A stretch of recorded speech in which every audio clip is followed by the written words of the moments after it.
Hebrews 13:5 and 6, the evil love of money. Keep your life free from love of money and be content with what you have. For he said, I will never leave you nor forsake you. So we can confidently say, the Lord is my helper. I will not fear. What can man do to me? One example of the love of money is not paying tithes and offerings, which most TIs will not do.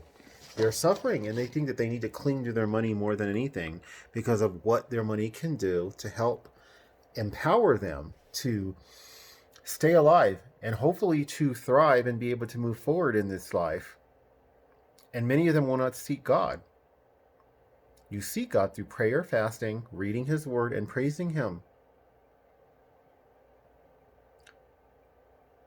There's nothing that money can do for you that God can't do infinitely better, infinitely more.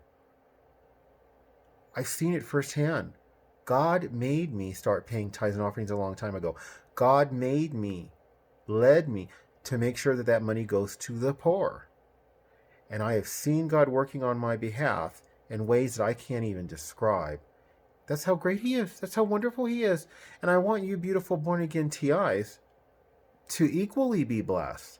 I want you to be able to brag about God. I want you to be in the midst of your targeting talking about how great God is. They don't like that. They want you doing videos on them. They want you the attention. They don't get attention on my channel hardly at all. I rarely talk about what they do and how they target me. I really talk about how God is a forceful about me and how he protects me from all of this. But he made me to get to know him. 24 years, just over 24 years of paying tithes.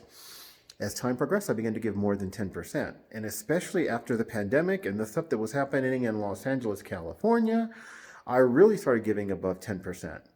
Not to mention, I had a year prior to lockdown starting, I started messing around with something that rhymes with the word Beth. I knew that the only way I was going to survive this was going to be through the Lord. So I began to really pay tithes and offerings.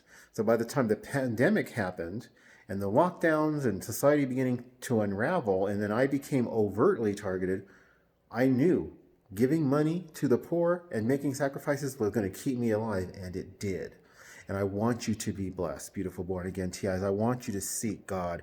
I want you to pay your tithes and offerings and make sure it goes to the poor. I want you to seek God through prayer, fasting, praising him, reading his word, getting into his word. I want you to be blessed in this way. So if you are willing to disobey God by not paying tithes and offerings, by not helping the poor, by making the lame excuse, well, I can't afford to. I was homeless on the streets, guys. I was homeless on the street. Don't give me an excuse. Trust in God and watch what he does for you. You have to do it regularly. Don't do it once and then pretend like you pay tithes and offerings. You did it once, but you have to do it always with all money and all resources that come your way. I want you to be blessed. Like, subscribe, share, comment, any combination thereof. God bless.